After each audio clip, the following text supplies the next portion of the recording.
I'm Richard Elishadi Tuzemi.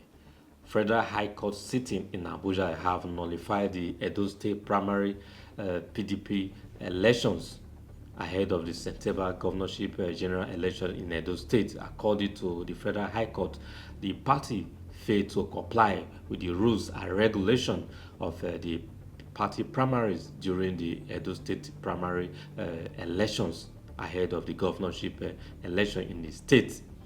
And according to the law court, the results were manipulated. You get the point, and failed to follow due procedures during the party primaries. You get the point now. Meanwhile, the battled the former deputy governor of the state party, Philip Shaibu, is already happy because of the nullifying of the PDP primaries results. You get the point now. You know, say he was impeached because he had issue with the current governor of the state, Godwin Obaseki.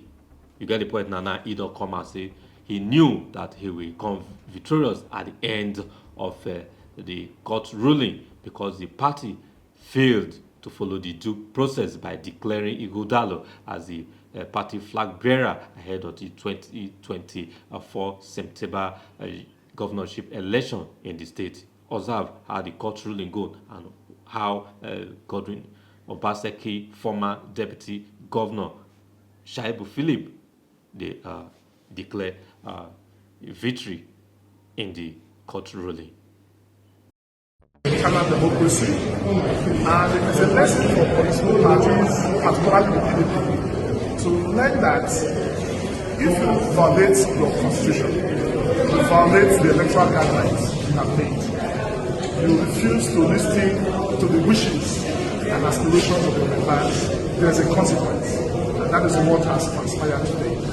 The court has held that because the PDP, which is a self-constitutional business, has refused to comply by its own electoral guidelines, Section 50, 36 of its own constitution, and the provisions of Section 82 and before the Electoral Act, its ad hoc delegate congress of 4th and 5th February 2024, the court just declared it as a nullity for the exclusion of 378 ad hoc delegates who were duly elected and who have been so accredited by the party, but were excluded. The implication of this is that PDP has no candidates because those delegates that were supposed to elect that delegates were excluded from participating in the party primaries. For us, it's a victory for the rule of law, and we must thank the judiciary because the judiciary remains the last hope of the common man. The judiciary has said these 378 delegates that were excluded were unlawfully excluded. So for us, it is victory, and there's need for Edo people to know that as it stands, PDP has no candidates, and it's a lesson for the party and other political parties to always comply with the law because there's no candidate anymore.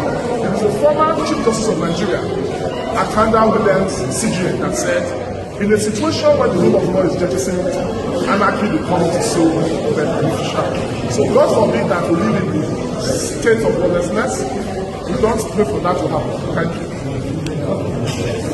Your name again, just like that? Like I said, after the primaries, if you recall, I did insisted that what happened in Samuel Ogumiloro Stadium was lacking to a birthday party or a reception for a wedding at Samuel Ogumiloro Stadium. It was not a primaries because you cannot imagine the Ashwebi people coming to say they are doing primaries. And you cannot disenfranchise the authentic delegate. You remember I used the word. I have used the word consistently that authentic delegates voted for me. I used the word consistently. The people that I saw at Samuel Ogumiloro Stadium, they were not delegates. They were staff of government. I said that.